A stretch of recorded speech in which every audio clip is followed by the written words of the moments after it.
So the third principle of language use is that language and culture are closely related with each other.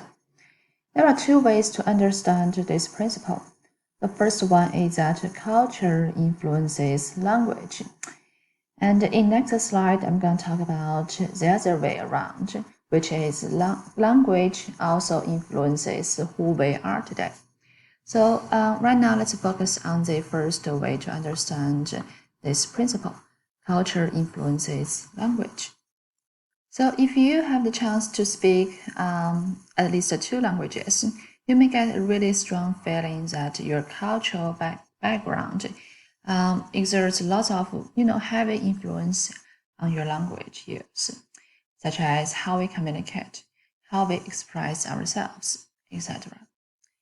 And we got two different types of culture here. The first one is high context culture. The second one is low context culture. Well, let me explain these two types of culture first, and then we're gonna make associations with language use. So within this high context culture, people would presume that their listeners share common knowledge. So they don't need to articulate everything out. They could imply and use nonverbal language to get the points. So you can imagine lots of countries, such as in East Asia, some Latin American countries, and Arabian countries.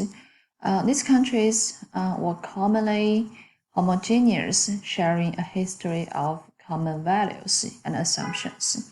So these countries, they are likely to have this high context culture. So people with this culture living in these countries, they presume that everybody shares this common knowledge. So if they want something, they don't need to articulate it out. What they need to do is just to imply, to suggest in a more implicit way.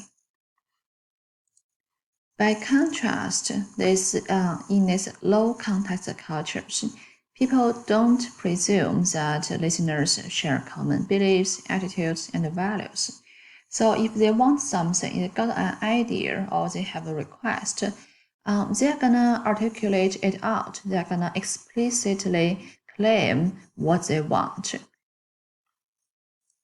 And because they don't share this common knowledge or this kind of common values, they will try their best to avoid uncertainty and ambiguity.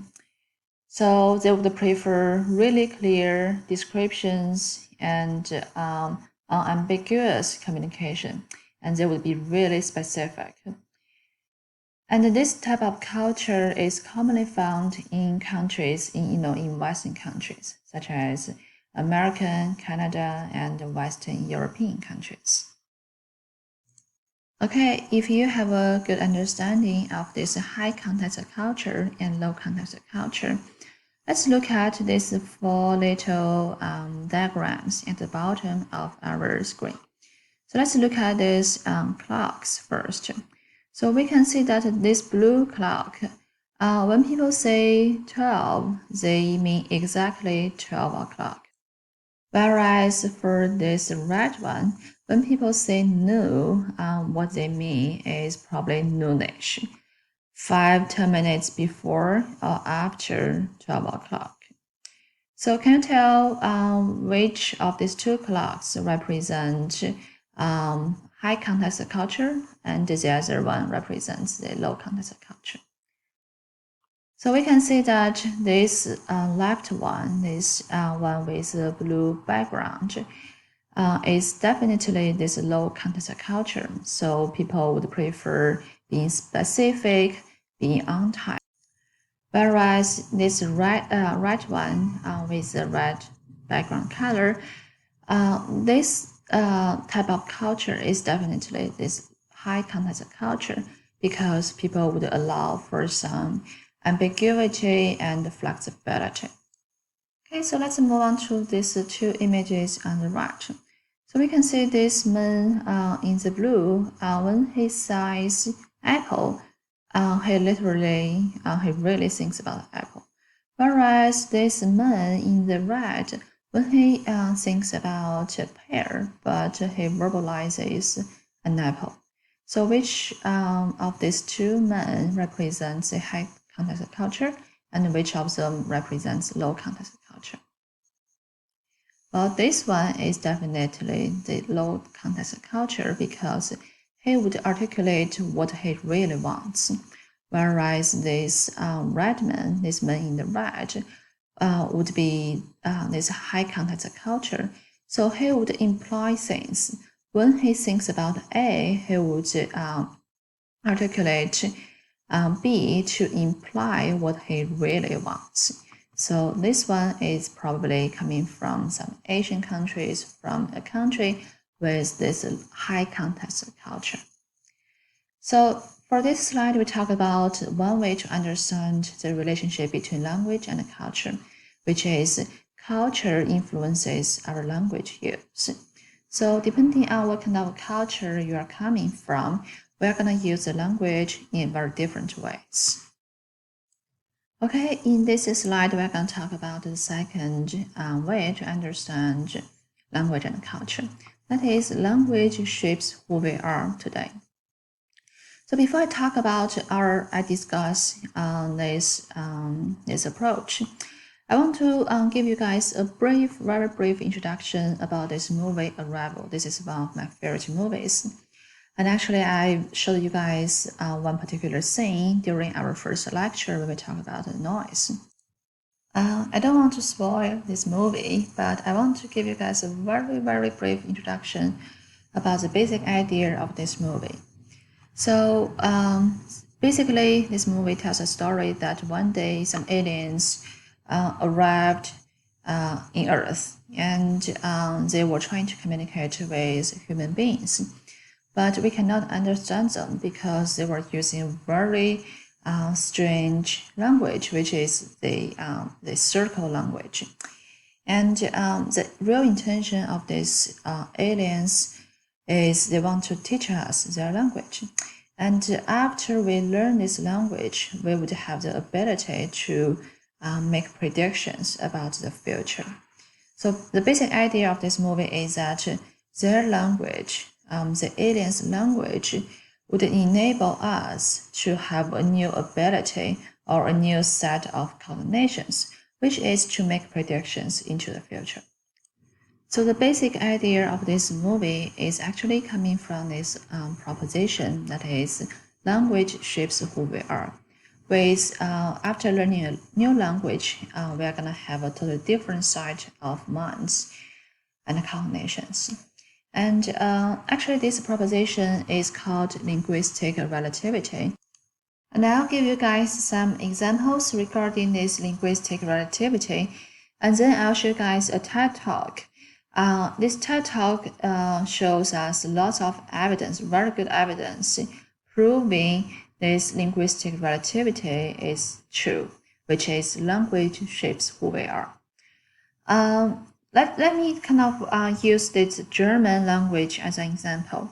So if some of you are speaking German, you may be aware that German has lots of, long phrases, lots of long sentences.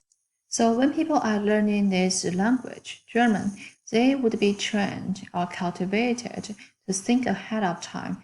They want to make sure that they can finish this long sentence grammatically correctly.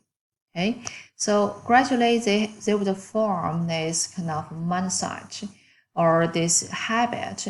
They got to think ahead of time.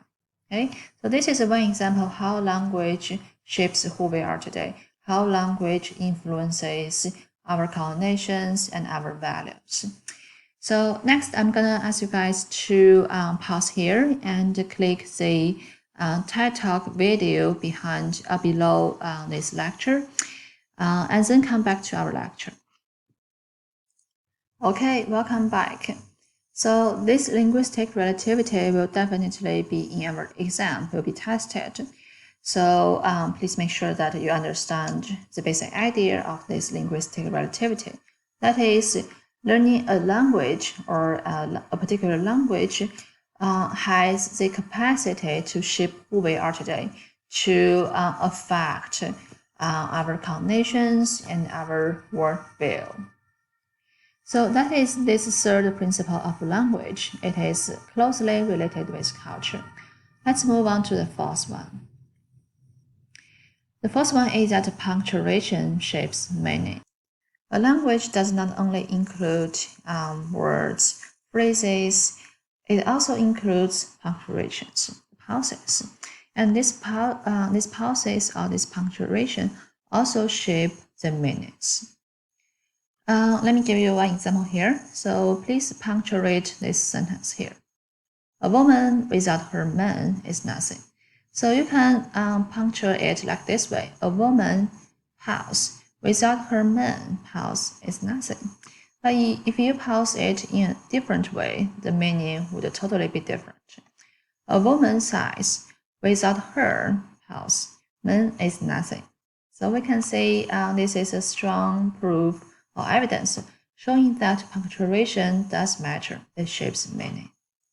Okay, so far we've talked about these four principles guiding us the language use. And next I'm going to talk about two phenomena. One is something really bad. We don't want to have it. We would try our best to avoid this type of verbal communication. We call it defensive communication. And after it, we're going to talk about cooperative communication. That is something we would prefer, we want to have in our daily communication. So by definition, defensive communication is impolite messages delivered in response to suggestions and criticisms. So I'll talk about these four types of specific types of defensive communication.